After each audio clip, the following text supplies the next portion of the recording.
Despite the suspicious stares and police sirens, the teenage mechanic refused to leave the trapped elderly man. The next day, when a luxury car stopped at his modest home, his life changed forever. The metallic clang of tools against concrete echoed through Uncle Marcus's garage as Isaiah dropped his wrench. His hands were trembling again. 3 years had passed since the accident, but every time he worked on a damaged car, the memories flooded back. "You all right there, nephew?" Uncle Marcus called from under a lifted Honda Civic. "Yeah, just butterfingers," Isaiah replied, wiping his palms on his gray work shirt. He picked up the wrench and returned to the Mercedes he'd been working on. The dented hood reminded him too much of that night. The afternoon sun blazed through the open garage door, heating the already stuffy workspace. Sweat trickled down Isaiah's neck as he focused on the task at hand. At 15, he was tall for his age, which made working on engines easier, but his lanky frame still struggled with some of the heavier tools. "Isaiah, hand me that socket wrench, would you?" Uncle Marcus rolled out from under the Civic, his dark face shining with sweat and engine grease. As Isaiah passed the tool, his uncle caught his wrist. "Listen, I know what today is. If you need to head home early." "I'm fine." Isaiah cut him off, perhaps too sharply. "Sorry, Uncle Marcus. I need to stay busy." Marcus nodded, understanding in his eyes. "Your daddy would be proud, you know. 3 years ago, you couldn't tell a spark plug from a potato. Now look at you diagnosing electrical systems like you were born to it." Isaiah managed a small smile. His father had always said he had engineer's hands, steady and precise.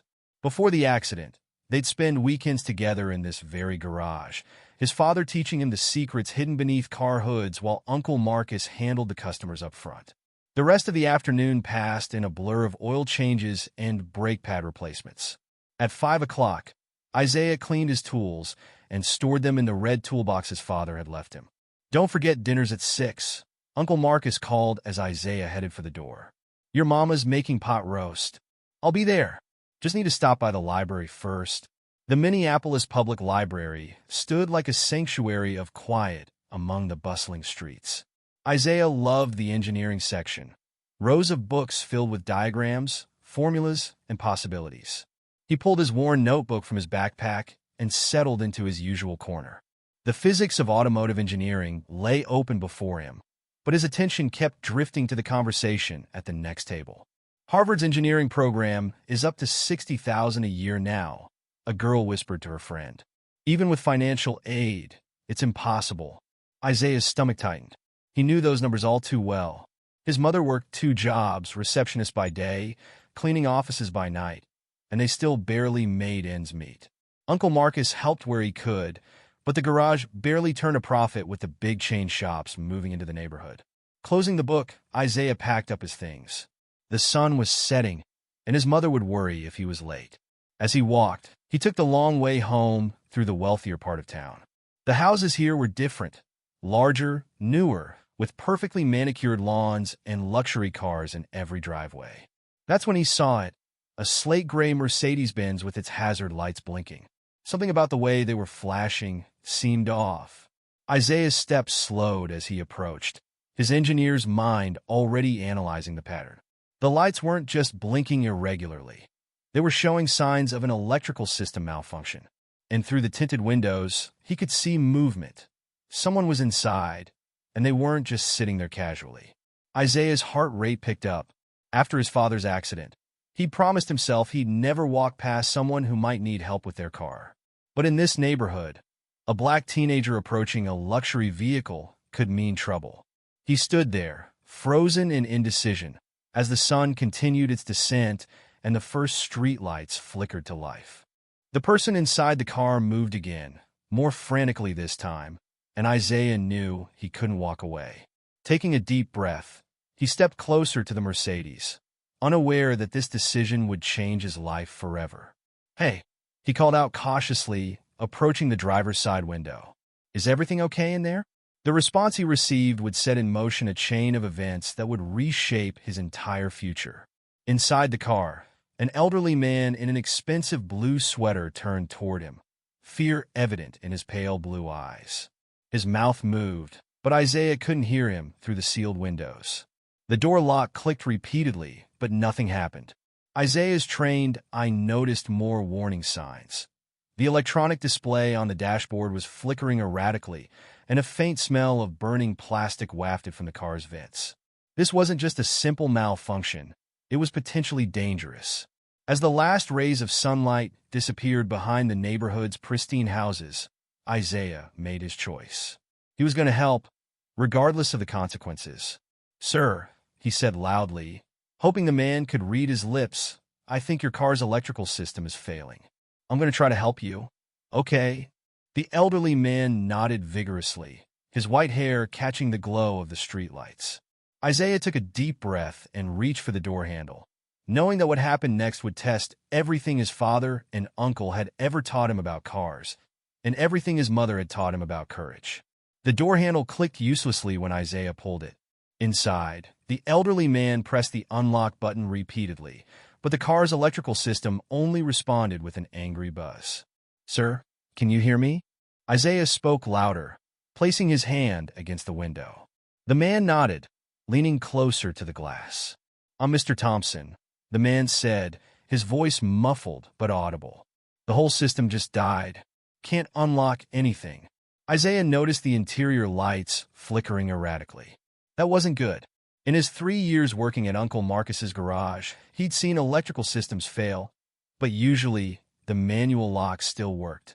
"Have you tried the manual lock?" Isaiah asked, pointing to the small lever near the door handle. Mr. Thompson tugged at it. Nothing happened. It stuck. Everything stuck.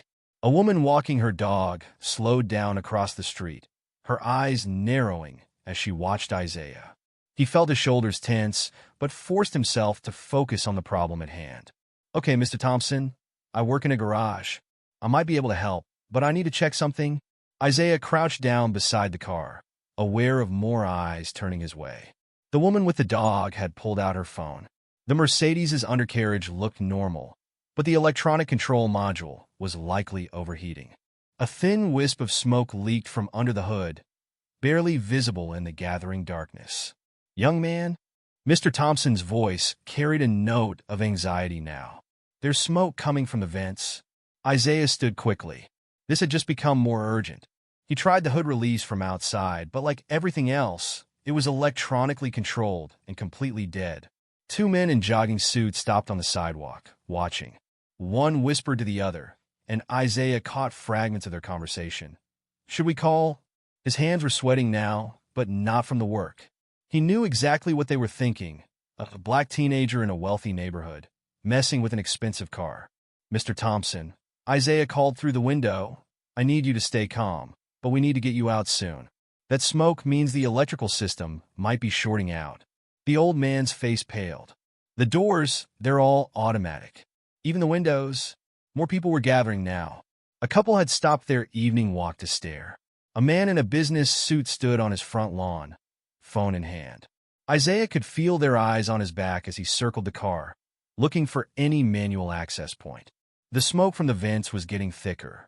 A police siren wailed in the distance. Isaiah's heart hammered against his ribs. Every instinct told him to run. 3 years ago, his father had stopped to help someone with their car, and that decision had... No! He couldn't think about that now. "Hey!" A sharp voice called from behind him. "What's going on here?" Isaiah turned to see a man in a polo shirt approaching rapidly from one of the houses. "Sir, there's an elderly man trapped inside. The electrical system is failing, and step away from the vehicle," the man ordered, already dialing on his phone. Inside the car, Mr. Thompson started banging on the window. No, he's trying to help me. I'm stuck in here." The siren grew closer. Isaiah's mind raced through everything he knew about Mercedes-Benz electrical systems. There had to be a way in.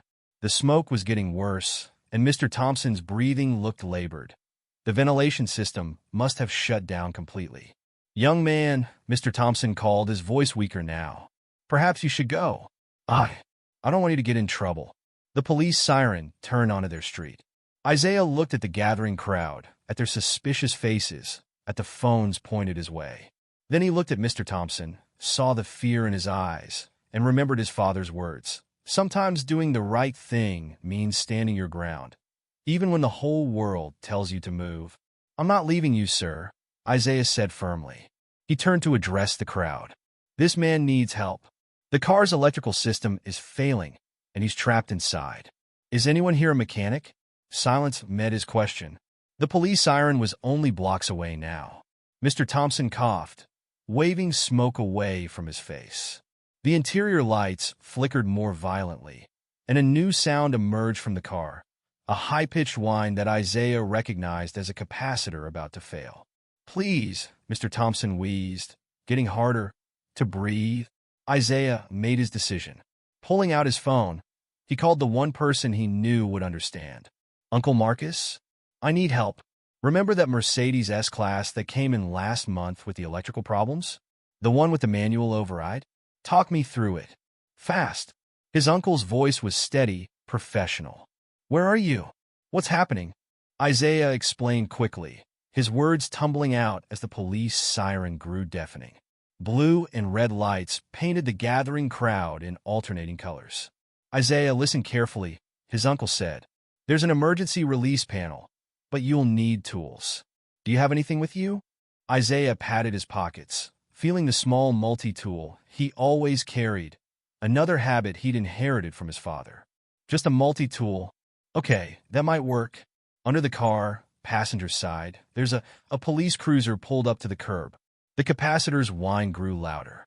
Mr. Thompson slumped in his seat, and Isaiah knew he had about 30 seconds to make the biggest decision of his life. Step away from the vehicle. The police officer's voice cut through the evening air as he emerged from his cruiser. Isaiah didn't move. His phone remained pressed to his ear, Uncle Marcus's voice giving rapid instructions. I repeat, step away from the vehicle. Officer, Isaiah called out, keeping his hands visible. There's an elderly man trapped inside. The electrical system is failing, and smoke is filling the cabin.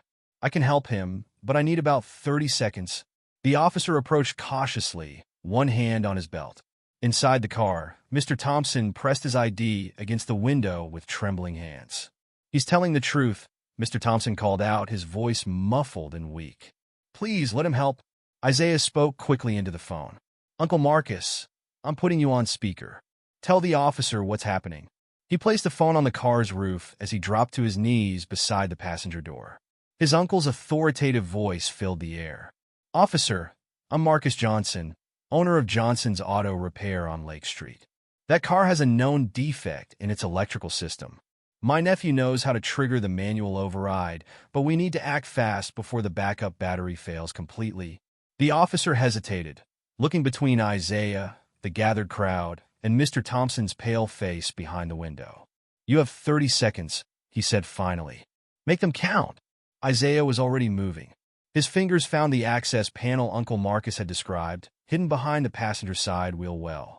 The multi-tool screwdriver was small, but it would have to do. Talk me through it again, Uncle Marcus, Isaiah said, forcing his hands to stay steady. Remove the panel cover. There should be 4 screws. The crowd had grown larger, but now they watched in tense silence. Isaiah's screwdriver slipped once, twice. Sweat dripped into his eyes. Got it, he muttered as the panel came loose. There's a red lever behind the wiring harness. You'll need to reach up and behind. Careful not to touch the hot components. Isaiah's arm scraped against the rough underside of the car as he reached into the cramped space. His fingers brushed something hot, and he jerked back. I can't reach it, he called out, panic rising in his throat. You can? His uncle's voice was firm. Remember how we repositioned the engine mount on that Lexus last week? Same principle. Think about the angle. Isaiah took a deep breath. He thought about the car's geometry, about the way the components fit together. Twisting his arm at a different angle, he reached in again. His fingers found the lever. Got it? Pull it hard to the left. It'll resist. Isaiah pulled. Nothing happened. He pulled harder, muscles straining. Inside the car, the smoke had become a thick haze. Mr. Thompson's eyes were closing.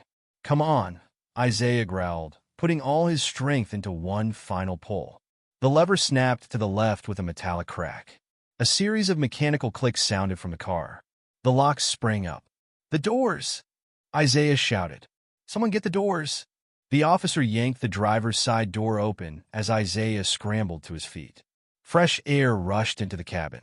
Mr. Thompson slumped forward, coughing but conscious. "I need help getting him out," Isaiah called. The officer reached in, supporting Mr. Thompson's left side while Isaiah took his right. Together, they helped him out of the smoke-filled car and onto the grass. "Someone call an ambulance," the officer ordered, but Mr. Thompson waved the suggestion away. "I'm fine," he wheezed. "Just need some air." He looked up at Isaiah, his blue eyes sharp despite his ordeal. "You saved my life, young man." Isaiah shook his head. "Just did what needed doing, sir." "What's your name?" "Isaiah Johnson, sir." Mr. Thompson's eyebrows rose. "Johnson? Any relation to Marcus Johnson?" "He's my uncle. That's him on the phone still." The officer picked up Isaiah's phone from the car roof.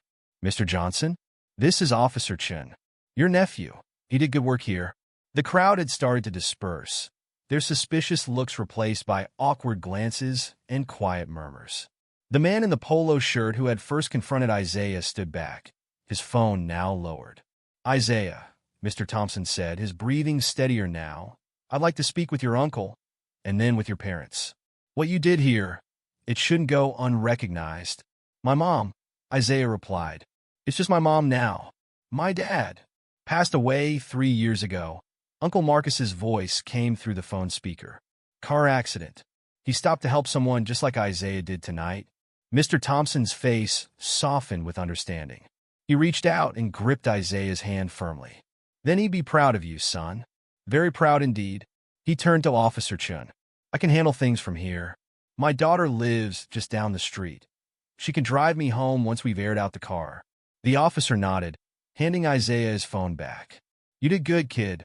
Not many would have stayed, given the circumstances."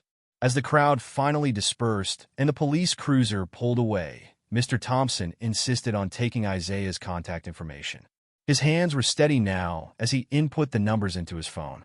"Expect a call tomorrow," he said. "I have some connections at the university that might interest you." Isaiah helped Mr. Thompson's daughter move the car into her driveway, explaining the manual override system and recommending it be towed to Uncle Marcus's shop in the morning. As he finally turned toward home, the stars were bright in the Minneapolis sky. His phone buzzed, a text from his mother. "Where are you?" "Dinner's getting cold." Isaiah smiled, typing back. "On my way. Got held up helping someone.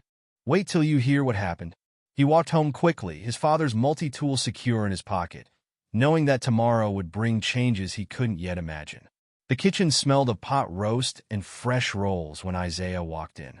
His mother stood at the sink, her work uniform still on, hair tied back in a neat bun.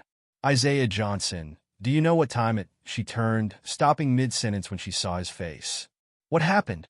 He was still covered in dirt and grease from crawling under the Mercedes. His gray work shirt had a long tear in the sleeve. "I'm okay, Mom. Actually, I'm better than okay." His sister Tanya looked up from her homework at the kitchen table. At 12, she had their mother's sharp eyes, the ones that could spot trouble a mile away. "You look like you got in a fight with a car," she said. "More like fought to get someone out of one." Isaiah pulled out a chair, his muscles aching from the strain of the manual override. Their mother wiped her hands on a dish towel. "Start from the beginning?" So he did. He told them about the Mercedes, about Mr. Thompson trapped inside, about the gathering crowd and the police officer. With each detail, his mother's expression shifted between pride and concern. "And this Mr. Thompson," she said when he finished, "he's going to call tomorrow?" "That's what he said. He mentioned something about university connections." The doorbell rang before his mother could respond. Uncle Marcus stood on the porch, still in his work clothes. "Had to see my hero nephew in person," he said, pulling Isaiah into a bear hug. "You did real good, boy. Real good." They gathered around the kitchen table, the pot roast forgotten in the oven. Uncle Marcus filled in the technical details Isaiah had missed, about the specific model's known electrical issues, about how Isaiah's quick thinking had prevented a potential fire. Just like his father, Uncle Marcus said softly. Isaiah's mother reached for his hand across the table. "Your daddy would be so proud, baby. But you know you took a big risk, right?" "I know, Mom, but I couldn't just walk away. Not like—" He stopped, the words catching in his throat. "Not like what happened to your father," she finished. I know, but that's what scares me. Your father stopped to help someone too, and that drunk driver. This was different. Uncle Marcus cut in. Isaiah did everything right. He called for help, he kept everyone calm, he worked the problem. Tanya, who had been quietly listening, suddenly spoke up. Is Mr. Thompson rich? His car sounds fancy. Tanya, their mother scolded. What? I'm just saying, maybe you could help Isaiah go to college. You know, like in those movies where someone does a good deed, and that's not why I helped him, Isaiah said firmly. Of course not, baby, his mother soothed. But if he offers to help with your education, there's no shame in accepting. You've worked so hard, and with your grades. A police cruiser drove slowly past their house, and Isaiah tensed automatically. But it was Officer Chun, who raised a hand in greeting as he passed. He was different, Isaiah said, watching the cruiser disappear around the corner.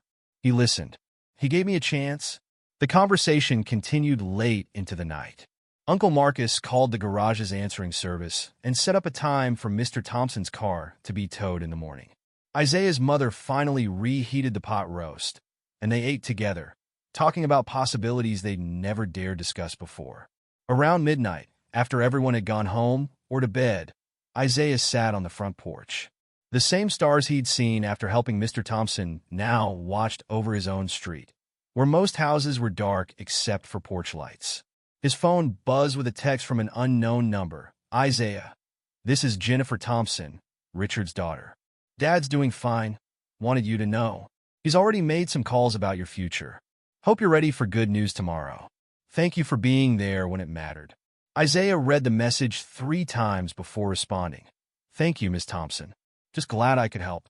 Mr. Thompson is welcome at our garage anytime. He stayed on the porch a while longer, listening to the quiet neighborhood sounds.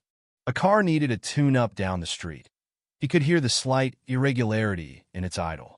Someone's air conditioning unit kicked on with a rattle that spoke of loose mounting bolts. These were the sounds his father had taught him to hear, the mechanical music that had shaped his life. Now maybe they were leading him somewhere new. Upstairs, he could hear his mother's footsteps as she got ready for her night shift at the office building downtown. She'd been working 2 jobs since his father died, never complaining, always pushing forward. Mom, he called as she came down the stairs in her cleaning uniform. Whatever happens tomorrow, I'm going to make it all worth it. I promise. She paused on the porch, cupping his face in her hands. Baby, you already have. Every single day. She kissed his forehead. Now get some sleep.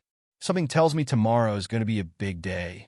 Isaiah watched her walk to the bus stop, her uniform pristine despite the late hour. Then he went inside, checked that Tanya was actually asleep and not reading under her covers, and finally headed to his own room. His father's old engineering textbooks sat on the shelf, their spines cracked from use. Next to them, his own notebooks were filled with drawings, calculations, and dreams he'd barely allowed himself to acknowledge. Sleep didn't come easily. His mind kept replaying the events of the evening. The smoke, the terror in Mr. Thompson's eyes, the weight of the crowd's stares. But mostly, he thought about that moment of decision when everything inside him had screamed to run, and he'd stayed anyway. Around 3 in the morning, his phone buzzed one final time. It was Uncle Marcus. Got the tow scheduled for 8 a.m. Come by the garage before school if you can. And nephew?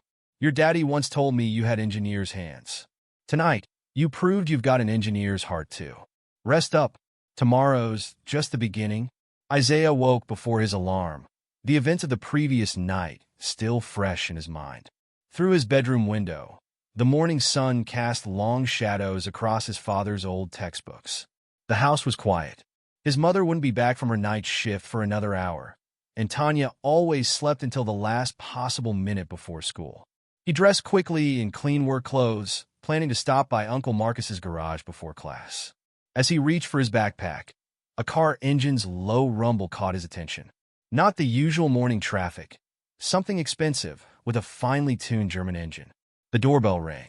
Isaiah opened the front door to find a woman in her 40s wearing a tailored business suit. Behind her, a black SUV idled in his driveway. Isaiah Johnson? She extended her hand. Jennifer Thompson. We texted last night. I hope I'm not too early. No, ma'am. Please come in. Isaiah stepped aside, suddenly conscious of the worn furniture and peeling wallpaper in the living room. Is your mother home? I'd like to speak with both of you.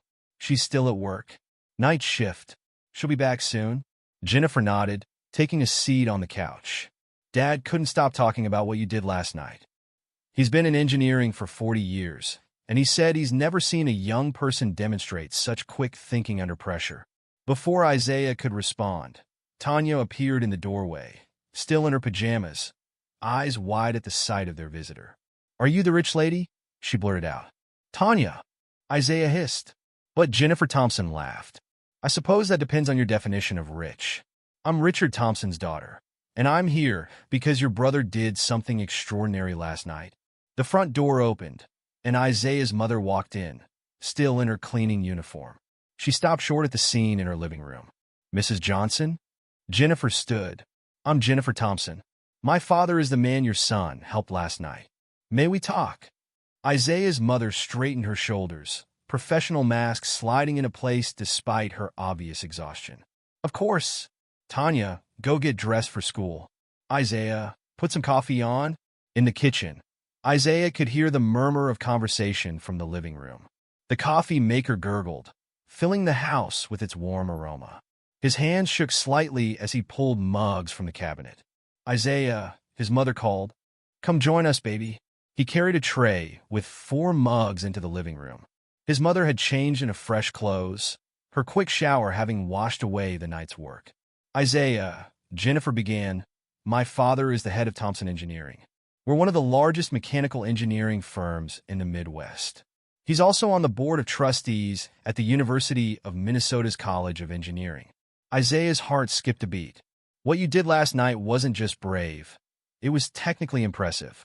Dad says you diagnosed the problem instantly, knew exactly what to do, and stayed calm under intense pressure. Those are exactly the qualities we look for in our engineers. Ms. Thompson, his mother started, we're very grateful, but please let me finish. Jennifer set her coffee down. We have a scholarship program for promising students. Full ride, tuition, books, housing. We also offer paid internships starting junior year of high school. Dad, and I would like to offer both to Isaiah. The room went silent. Isaiah felt his mother's hand grip his knee. There's more, Jennifer continued. The internship includes mentorship from our senior engineers. Dad would like to be personally involved in Isaiah's development. He sees something special in you, Isaiah, something that reminds him of himself at your age.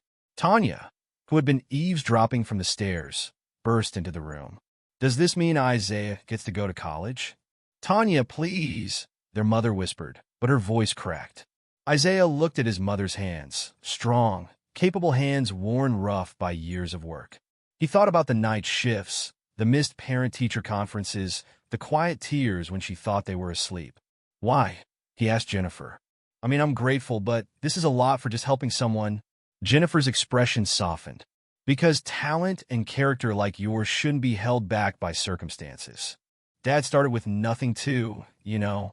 Someone gave him a chance once, and he's never forgotten it. The internship, Isaiah's mother said carefully. What would that involve? 3 afternoons a week at our facility. We'll work around his school schedule, of course. Starting pay is $18 an hour. Isaiah heard his mother's sharp intake of breath. That was more than she made at her day job. And the scholarship, his mother pressed. What are the conditions? Maintain a 3.5 GPA, participate in our mentorship program, and commit to considering Thompson Engineering for post-graduation employment. We invest in our scholars, Mrs. Johnson. We want them to succeed. Isaiah's mind raced. The university's engineering program. Real experience at a professional firm. A chance to learn from actual engineers. Everything he dreamed about, but never dared hope for. He started, then stopped, looking at his mother. She squeezed his hand. This is your decision, baby. But know that I'm with you, whatever you choose. Isaiah thought about Uncle Marcus, about the garage, about all the lessons learned there. Could I still help at the garage sometimes? He asked. My uncle, he's taught me so much. Jennifer smiled. Dad mentioned your uncle's garage. Actually, we've been looking to expand our certified repair network. If Marcus is interested, we could discuss bringing his shop into our corporate program. Tanya, who had been uncharacteristically quiet, suddenly hugged Isaiah. "You did it, big brother," she whispered. "You really did it." Isaiah hugged her back, feeling the weight of the moment. This wasn't just about him anymore. This was about all of them. His mother's sacrifices, Uncle Marcus's teachings, even his father's legacy. "I'd like to think about it," he said finally. "Talk it over with my uncle. Make sure I understand everything." Jennifer nodded, pulling out a business card. "Of course. We're having an open house at our facility this weekend. Why don't you all come? See what we're about, meet some of our team. No pressure, just information." As she stood to leave, she paused. "Oh, and Isaiah? Dad wanted me to tell you. He's having the car towed to your uncle's garage this morning. Said he wouldn't trust it with anyone else." After Jennifer left, the family sat in stunned silence. The morning sun had climbed higher, streaming through the windows and illuminating the possibilities that now lay before them. "Mom," Isaiah said quietly, "are you okay?" She wiped her eyes, smiling. "Baby, I'm better than okay. I'm just thinking about what your father used to say about how you had engineers' hands." "He was right," Tanya declared. "And now everybody's going to know it." The Thompson Engineering building stood 15 stories high, its glass exterior reflecting the morning sun. Isaiah tugged at his tie, borrowed from Uncle Marcus, as he stood in the lobby with his mother and sister. "You look fine, baby," his mother whispered, smoothing his collar. She had taken a rare Saturday off from both jobs for this visit. Jennifer Thompson greeted them at the reception desk, looking as polished as she had in their living room. "Welcome to Thompson Engineering. Dad's especially excited to show you around, Isaiah." The elevator whispered up to the 10th floor. When the doors opened, Mr. Thompson was waiting, looking much different from the frightened man in the Mercedes. His blue sweater had been replaced by a crisp shirt and blazer, but his eyes held the same warmth. "Isaiah," he stretched out his hand, "and this must be your family. Welcome, welcome. Shall we begin the tour?" The engineering floor was nothing like Isaiah had imagined. Instead of sterile cubicles, the space was open and vibrant. Engineers clustered around project tables. 3D printers hummed in glass-walled labs, and complex mechanical systems were displayed like art pieces on the walls. "This is our automotive division," Mr. Thompson explained, leading them past a partially disassembled electric vehicle. "We're working on next-generation safety systems actually. Isaiah, your insight about the electrical failure in my car has already sparked some interesting discussions." Isaiah stopped at a workstation where a young engineer was manipulating a holographic engine design. The woman looked up and smiled. "Want to try?" she offered, gesturing to the control panel. With Mr. Thompson's encouraging nod, Isaiah stepped forward. The controls felt natural in his hands, and soon he was rotating the engine model, examining its components. "You've got good spatial awareness," the engineer commented. "That's crucial in design work." They moved through various departments: aerospace, renewable energy, robotics. Each stop revealed new possibilities Isaiah had never considered. His mind raced with questions, but he forced himself to listen more than speak. In a conference room overlooking the city, Mr. Thompson finally sat them down. "Isaiah," he began, "I want to show you something." He pulled out an old photograph. "This was me at 15, working in my uncle's radiator shop in South Dakota." The photo showed a lanky teenager covered in grease, grinning beside a battered pickup truck. "Someone saw potential in me back then. Gave me a chance I hadn't dared dream of. Now, seeing you work under pressure that night, seeing how you think, I recognize that same spark." Isaiah's mother spoke up. "Mr. Thompson, this opportunity, it's more than we ever imagined. But I have to ask, what exactly do you expect from Isaiah?" "Commitment, hard work, and most importantly, the courage to dream bigger." He turned to Isaiah. "The scholarship and internship are just the beginning. We want to invest in your future, help you build something lasting, like what you built here." Isaiah asked, "Like what you might build? Maybe something even greater." Mr. Thompson leaned forward. "You know, that night in the car, I wasn't just scared. I was angry at myself. A lifetime of engineering, and I was helpless in my own vehicle. But you saw the problem, understood it, and solved it. That's what real engineering is about." They spent the next hour discussing details, class schedules, internship responsibilities, Mentorship programs. Isaiah's head spun with information, but one thing became increasingly clear. This was real. During a brief break, Isaiah found himself alone with Mr. Thompson in the engineering lab. "Sir," he said quietly, "can I ask you something?" "Of course. My uncle's garage, it's not just a job. It's where I learned everything I know, where my dad taught me before." He trailed off. Mr. Thompson nodded understanding. "Isaiah, the best engineers I know never forget their roots. Your experience in that garage, that practical hands-on knowledge, it's invaluable. We're not asking you to leave that behind. In fact, we want to help your uncle's business grow." "Really? Really?" "Jennifer's already drawn up a proposal for bringing Johnson's Auto Repair into our certified network. Better equipment, training programs, corporate client referrals. If he's interested, of course." Isaiah thought about Uncle Marcus's face when they discussed the possibility. The hope, the pride, the hint of fear about losing his nephew to the corporate world. "One more thing," Mr. Thompson said, pulling out a small box.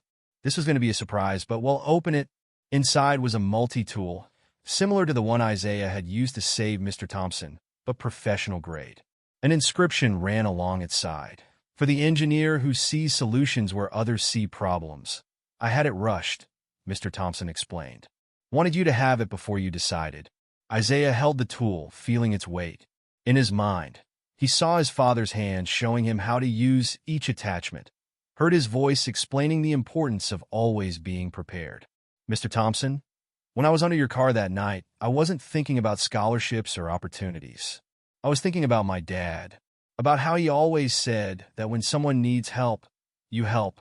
Simple as that. That's exactly why you belong here, Isaiah. Engineering isn't just about buildings and machines. It's about making life better for people, one solution at a time." The rest of the tour passed in a blur of introductions and demonstrations. By the time they reached the lobby again, the sun was setting over Minneapolis. "Take the weekend to think it over," Jennifer said as they prepared to leave. "Though I think I already know your answer." In the car ride home, Tanya chattered excitedly about the robot she'd seen, while their mother drove in thoughtful silence. Isaiah held the new multi-tool, running his thumb over the inscription. "Mom," he said finally, "what do you think Dad would say?" She was quiet for a long moment, then smiled. "I think he'd say you've got engineer's hands and a helper's heart. And that's a combination that can change the world." That night, Isaiah sat on the porch steps, just as he had after helping Mr. Thompson. The stars were out again, watching over Minneapolis as decisions were made and futures shaped. His phone buzzed with a text from Uncle Marcus. "How'd it go, nephew?" Isaiah looked at the message, then at the multi-tool, then up at the stars his father had taught him to navigate by. His reply was simple. "I think it's time to build something new." The scholarship paperwork spread across Uncle Marcus's desk at the garage, each page representing another step toward Isaiah's future. Mr. Thompson sat across from them, explaining each section with patience and clarity. "This part covers the internship requirements," he said, pointing to a paragraph. 3 afternoons a week, plus optional Saturdays if you're interested." Uncle Marcus leaned forward, reading glasses perched on his nose. "What about his time here at the garage?" "We've built in flexibility," Mr. Thompson assured him. "Isaiah can still work Sundays and any free afternoons." Plus, he pulled out another document. "This is the certified network agreement we discussed. If you're interested, of course." Isaiah watched his uncle's face as he reviewed the papers. The garage around them was quiet. They closed early for this meeting. Tools hung in their familiar places. Oil stains marked the concrete floor, and the smell of grease and metal hung in the air. This place had been his second home for so long. "Isaiah," Uncle Marcus said finally, "what do you think about all this?" "I think—" Isaiah paused, choosing his words carefully. "I think Dad always said education was the key to building a better future. But he also said never forget where you came from." Mr. Thompson nodded approvingly. "Wise words. You know, Isaiah, when I was starting out, I worked weekends at my uncle's shop all through college. Those practical skills gave me an edge over classmates who only knew theory." Uncle Marcus removed his glasses, rubbing his eyes. "This certified network thing, what exactly does it mean for the garage?" access to our diagnostic equipment, training programs, and client network, plus priority part supply and technical support. We want to help shops like yours compete with the big chains while maintaining their independence. Isaiah thought about the struggles the garage had faced. The chain shops moving in, the expensive equipment they couldn't afford, the clients they'd lost to bigger names. Marcus, Mr. Thompson continued, your nephew's talent didn't come from nowhere. You and his father built that foundation. We want to build on it, not replace it. A customer's bell rang in the front office. Through the window, Isaiah saw his mother and Tanya arriving. They'd insisted on being here for the signing. Well, Uncle Marcus said, straightening the papers, guess we better make it official before we lose our nerve. The next hour was a blur of signatures and handshakes. Isaiah signed his name so many times it stopped looking real. Each document felt heavy with promise. The scholarship agreement, the internship contract, the certified network paperwork. One more thing, Mr. Thompson said when they finished. He pulled out an envelope. This is your official welcome package for the internship. Inside, you'll find your security badge, parking pass, and, he smiled, your first project assignment. Isaiah opened the envelope with trembling fingers. The badge showed his photo, taken during their tour of Thompson Engineering, with the title Engineering Intern beneath it. The project brief described a safety system analysis for electric vehicles, specifically focusing on electrical failure scenarios. I thought you might appreciate that particular project, Mr. Thompson said. Given how we met, Isaiah, his mother called softly. She stood in the office doorway, tears in her eyes but smile bright. Baby, look what came in the mail today. She handed him another envelope. This one from the University of Minnesota College of Engineering. Inside was his early acceptance letter, fast-tracked through Mr. Thompson's connections. Tanya snatched the letter, reading aloud, Dear Mr. Johnson, we are pleased to offer you early acceptance to the class of 2029. The reality of it all suddenly hit Isaiah. This was happening, really happening. Uncle Marcus, he said, turning to the man who'd taught him so much. Are you sure you're okay with all this? The garage changes me not being here as much. His uncle's strong hands gripped his shoulders. Boy, do you remember what your daddy used to say about tools? Use the right tool for the right job. Exactly. And right now, education is the tool you need. The garage isn't going anywhere. In fact, he glanced at the certified network agreement. Looks like it's about to get a whole lot better. Mr. Thompson stood, gathering his copies of the paperwork. Isaiah, you start Monday, 9 a.m. sharp. Jennifer will show you around, get you set up with your workstation. Mr. Thompson, Isaiah's mother stepped forward. I don't know how to thank you. No thanks needed, Mrs. Johnson. Just watch your son change the world. He headed for the door, then paused. Oh, and Isaiah? We're something you can get dirty. Theory's important, but in my company, every engineer needs to know their way around a workshop. After he left, the family stood in the quiet garage.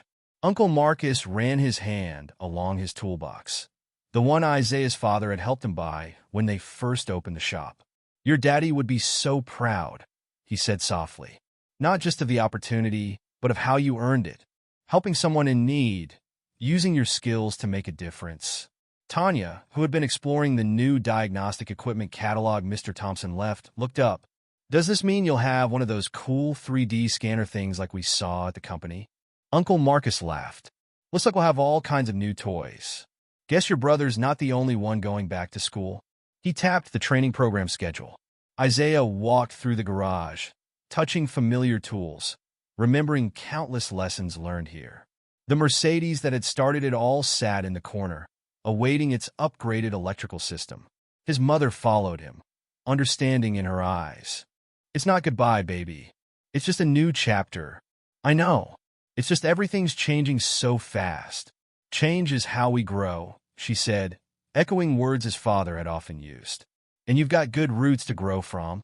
That evening, after the papers were filed and the celebrations winded down, Isaiah sat in the garage alone. He pulled out his father's old toolbox, the one he'd inherited, and began cleaning each tool, just like they used to do together every Sunday. His phone buzzed with a text from Jennifer Thompson. Ready for Monday? Dad's already talking about the safety innovations you might develop. Isaiah looked around the garage, at the worn concrete floor where he'd learned to change oil, at the workbench where his father had taught him to read circuit diagrams, at the new Thompson Engineering certification hanging on the wall. "Ready," he texted back. Then, after a moment, "Thank you for believing in me." Her reply came quickly. "You believe in yourself first." That night with the car? That's what real engineers do. They see problems and find solutions, no matter the pressure. Everything else is just details. Isaiah closed his father's toolbox, but not before slipping his new multi-tool inside. Old and new, side by side, just as it should be. Outside, the Minneapolis night was alive with possibility. Tomorrow would bring new challenges, new lessons, new opportunities to make a difference. But tonight, in this garage where it all began, Isaiah finally felt ready to build his future, one solution at a time. The morning sun filtered through the garage windows, casting long shadows across the newly installed diagnostic equipment. Isaiah stood beside the Mercedes that had changed his life, Mr. Thompson at his side, as they prepared for his final project before starting college. "You're sure about this?" Mr. Thompson asked, reviewing the blueprints Isaiah had drawn up. "Yes, sir. The electrical failure in your car wasn't an isolated incident. I've been researching similar cases during my internship. We can make it better." The past few months had transformed the garage. Thompson Engineering's certified network logo shone on the front window. New tools and computers lined the walls. Uncle Marcus had hired 2 more mechanics to handle the increased business. "Walk me through it again," Mr. Thompson said, spreading the diagrams across the workbench. Isaiah pointed to his design. "It's a redundant override system. If the main electrical system fails, this mechanical backup automatically engages. No tools needed, no crawling under the car. Just a simple lever under the dash." "And you developed this while working full shifts here and at the firm?" "Yes, sir.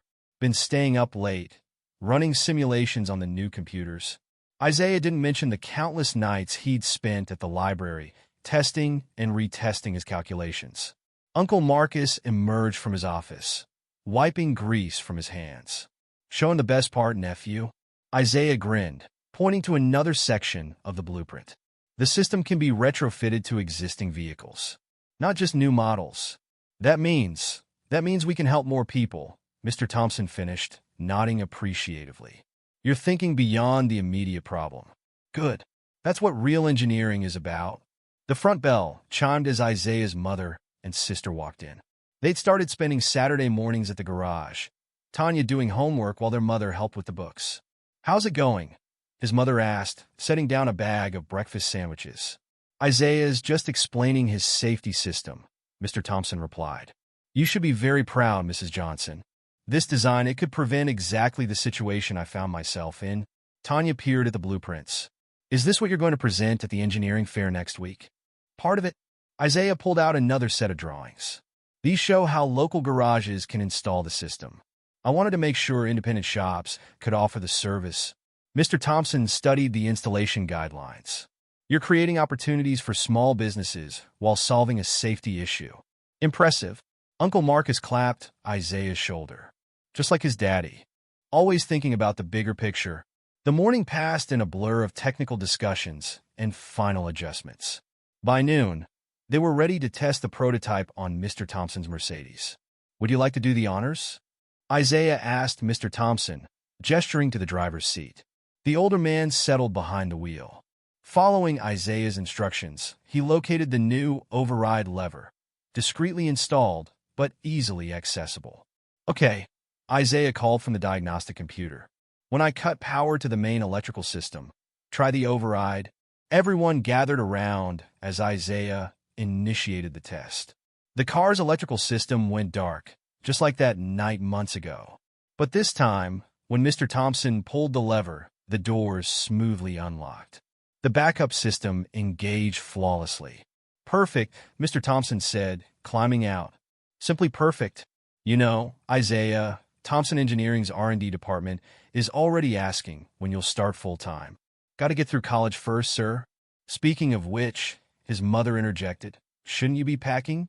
Isaiah's dorm room assignment had arrived yesterday. In 1 week, he'd be moving into the engineering residence hall at the University of Minnesota. "Almost done," he assured her. "Just need to decide which tools to take." Take them all, Uncle Marcus said. Your father would want that. The afternoon sun found them sharing lunch in the garage office, surrounded by the old and new tools of their trade. Mr. Thompson shared stories about his early engineering days, while Uncle Marcus recalled Isaiah's first attempts at oil changes. Remember when you couldn't even lift the oil pan? Uncle Marcus laughed. Now look at him, Tanya said proudly. Inventing stuff and everything. Isaiah watched his family, by blood and circumstance, gathered in this place that had shaped him. The garage had changed, grown, just as he had, but its heart remained the same. Before I forget, Mr. Thompson said, pulling out an envelope. The patent paperwork for your override system. Once approved, you'll be Thompson Engineering's youngest patent holder. Isaiah took the envelope, his hands steady but his heart racing. I want to list Uncle Marcus as co-inventor. And he swallowed hard.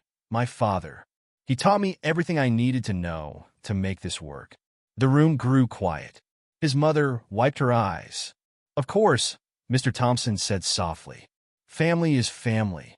Later, after everyone had gone, Isaiah stayed to clean his tools one last time before packing them for college. Each wrench and screwdriver held memories, lessons learned, problems solved, skills passed from father to son. The new diagnostic computer hummed in the background, running final simulations on his safety system. On the wall, his father's old certification hung beside the new Thompson Engineering Partnership plaque. His phone buzzed, a text from Jennifer. Dad can't stop talking about your design. The board wants to fast-track production. You started something big, Isaiah. He looked around the garage, at the mix of old and new, at the place where a frightened boy had become a confident young engineer. Everything had changed, yet everything that mattered had stayed the same. The tools still worked, the cars still needed fixing, and somewhere out there, someone else might need help on a dark evening. But now, thanks to what he'd built here, they wouldn't have to wait for a passing teenager with a multi-tool. They'd have a solution built right into their car. A solution born from one person's need and another's willingness to help.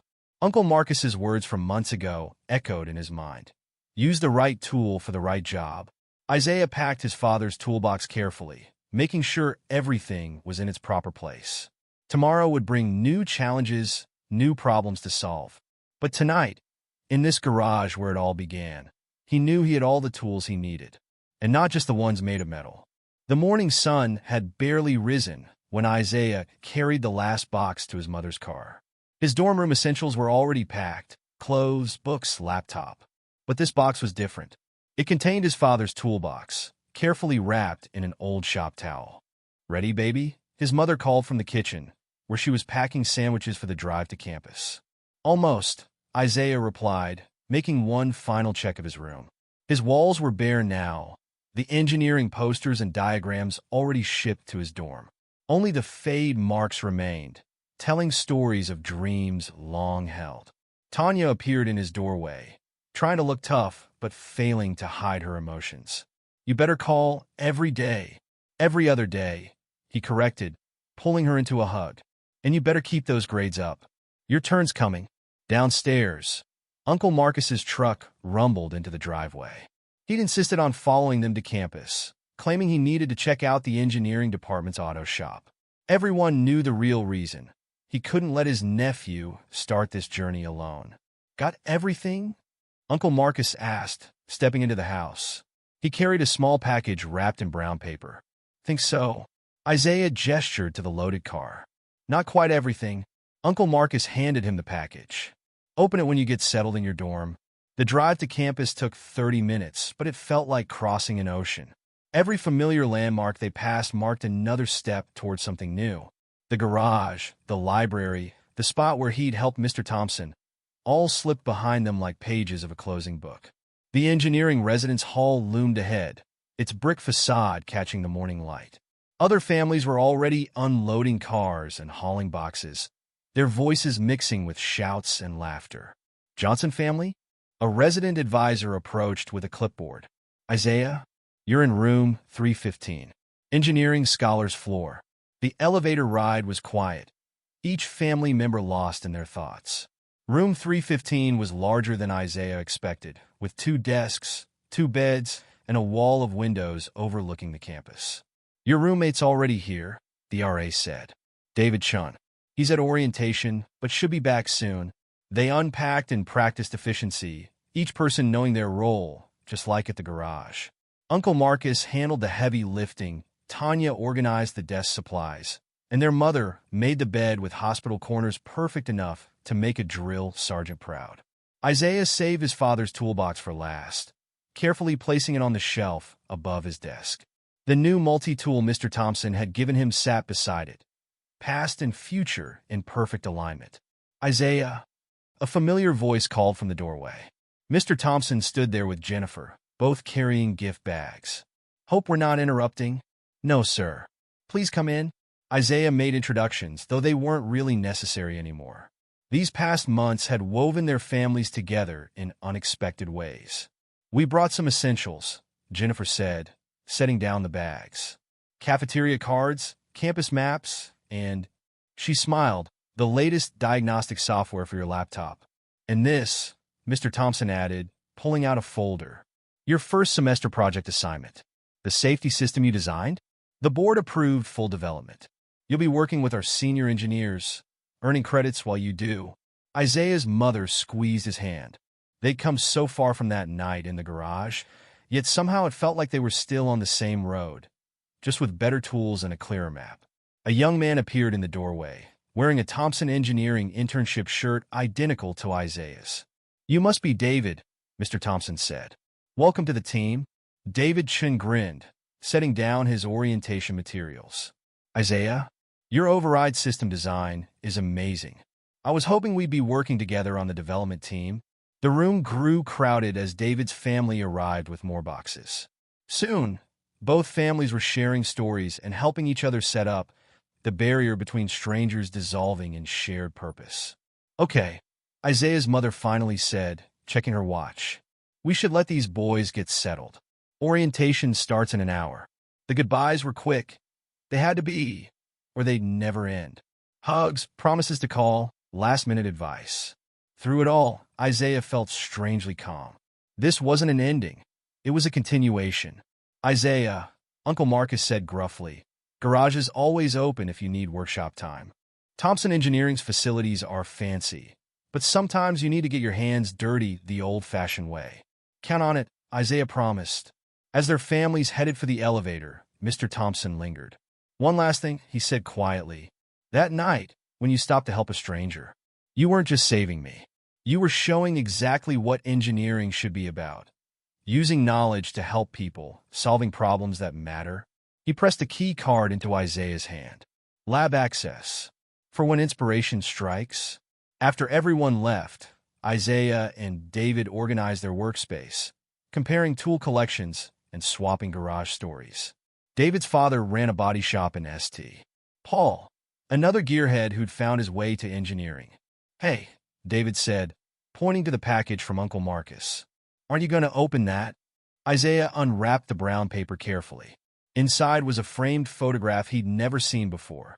His father and Uncle Marcus standing in front of the garage on opening day, tools in hand and dreams in their eyes. A note was taped to the back. "Isaiah, your daddy always said you had engineer's hands.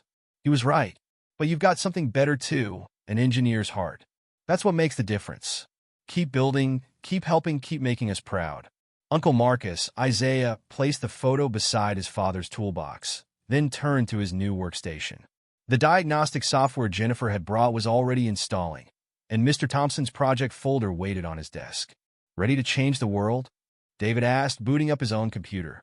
Isaiah thought about that night with the Mercedes, about the scared man trapped inside, about all the others who might need help someday.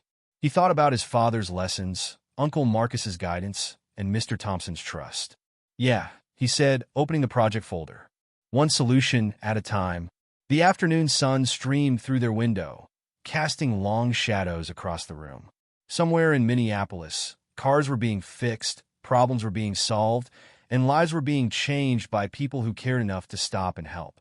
And here in room 315, two young engineers were about to start their own chapter in that endless story. Isaiah smiled, remembering his father's words. "Engineers' hands are good, but an engineer's heart?" That's what builds the future. He flexed his fingers over the keyboard, ready to begin. The future was waiting, and he had all the right tools for the job.